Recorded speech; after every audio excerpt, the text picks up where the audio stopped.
6-year-old DJ Johnson's Saturday started out like most others. But after his mom, Keisha, dropped off DJ to go home with his dad, she got a startling phone call just a few hours later. He told me that he had told him that his leg was hurting, and then he just collapsed. He fell asleep and he just couldn't keep him awake. So he brought him to UK. Through an MRI of his head, doctors discovered hydrocephalus, a dangerous buildup of fluid in the brain. Well, when I first met DJ, he was very sick in the intensive care unit, and we knew he had acute hydrocephalus, but we did not know what caused it. Other than the fluid, there was nothing else abnormal on his MRI. To find the source of DJ's hydrocephalus, doctors then performed an MRI of his spine, where they discovered the problem. DJ had a vascular malformation in the lower part of his spine called a dural AV fistula that had bled and caused him to develop hydrocephalus.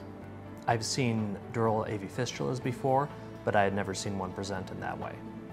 The problem in DJ's spine was repaired by the neurointerventional radiology team.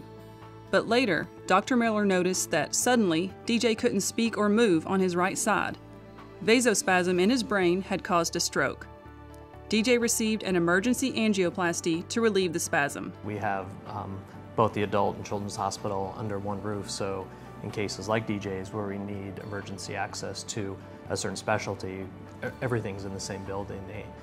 The angiography suites, only one floor away from the pediatric intensive care unit, so we're able to get him to the right place and get the right people involved right away. DJ bounced back quickly following his emergency surgery.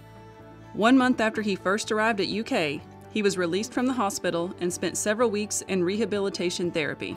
He's really great. He's actually back to the normal 6-year-old I had before it all happened. I was really afraid that he wouldn't be, because when he was in the hospital, he wouldn't smile, he wouldn't laugh, he didn't really want to be bothered. Like, all he wanted to do was watch TV, and that was it. So yeah, he's a miracle.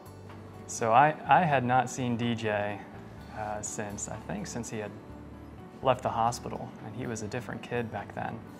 I walked into the room today and I saw him running around for the first time, and I literally could not believe my eyes. That's great to see him running around and making a great recovery, more than I had initially expected.